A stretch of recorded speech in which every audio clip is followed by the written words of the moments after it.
বিগত কয়েক মাস যাবৎ আমি বারবার প্রধানমন্ত্রীকে অনুরোধ করেছি যে বিভেদ সৃষ্টি করবেন না, আমাদেরকে এমন জায়গায় ধাক্কাইয়ে নিয়ে যাবেন না যেখান থেকে আপনাদের পতন শুরু হবে। গতকালের 3টা জায়গায় যে হামলা হয়েছে এটাই প্রমাণ করে আপনার দলের লোকেরা আপনাকে প্রধানমন্ত্রী হিসেবে চায় না। তারাই আপনাকে প্রধানমন্ত্রীর পদ থেকে বাইর করার জন্য ষড়যন্ত্র করছে।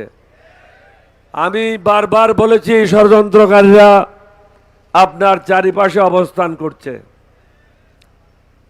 এই কথাগুলি বলার কারণে আমাকে বলা হচ্ছে আমি রাজাকার হয়ে গেছি। এখন তারেক রহমান সাহেবের কাছে আমার প্রশ্ন, 1991 সালে বেগম খালেদা জিয়া ক্ষমতায় আসছিল জামাতের হাত ধরে, তাহলে বেগম জিয়া কি রাজাকার ছিল?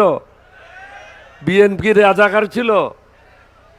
1996 সালে জামাত এবং আওয়ামী লীগ একসাথে মিলে বিএনপির বিরুদ্ধে সংগ্রাম করেছিল তত্ত্বাবধায়ক সরকারের জন্য। সুতরাং জামাত আওয়ামী লীগের সাথেও কাজ করেছে, 14 দলীয় ঐক্যজোটের সাথেও কাজ করেছে, বেগম জিয়ার সাথেও কাজ করেছে।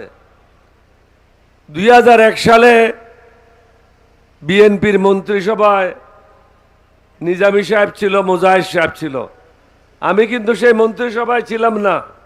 তাহলে কি ওটা রাজাকারের মন্ত্রিসভা ছিল? আমার গায়ে গন্ধটা কোথায় পেলেন? আমি তো জামাতে যোগদান করি নাই। আমরা যারা বাংলাদেশের স্বাধীনতা সার্বভৌমত্ব রক্ষা করতে চায়, বিদেশিদের হাত থেকে বাংলাদেশকে নিরাপদ রাখতে চায়, বাংলাদেশের মানুষকে নিরাপদ করতে চায়, ইসলামিক আদর্শে বিশ্বাস করি, নবীর আদর্শে বিশ্বাস করি, আমরা ঐক্যবদ্ধ হয়েছি। এতে আপনাদের গাত্রদাহ হওয়ার কোনো কারণ তো আমি দেখি না। এটা ভারতের বয়ান, বাংলাদেশের মানুষকে বিভক্ত করে শাসন করা। তো দয়া করে এখনো সময় আছে, আপনার দলে যারা দালালেরা আছে তাদেরকে চিহ্নিত করেন। আমাদের কাছ থেকে আপনার কোনো বিপদ নাই, বিপদ হলো আপনার ঘরে যে দালালগুলি আছে তাদের কাছ থেকে আপনার বিপদ। আমরা কি চাই? আমরা সুশাসন চাই, ন্যায় বিচার চাই, মানবতার বাংলাদেশ চাই, স্বাধীনতা সার্বভৌমত্ব কোনো থাকুক, বিদেশির হাত থেকে বাংলাদেশ মুক্ত থাকুক। আজকে জুলাইকে কেন্দ্র করে সমগ্র বাংলাদেশের লোক একসাথে হয়েছিল, কিন্তু হঠাৎ করে বিএনপিতে কি বলল?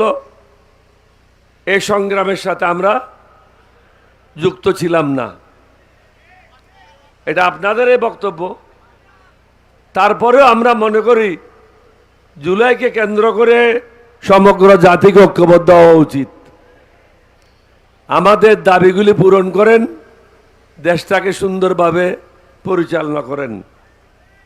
আমরা আপনাদেরকে সাহায্য করতে প্রস্তুত আছি। সেই সাহায্যটা হবে একটা সমতার ভিত্তিতে, মানবতার বাংলাদেশ গড়ার জন্য, নিরাপদ বাংলাদেশ গড়ার জন্য।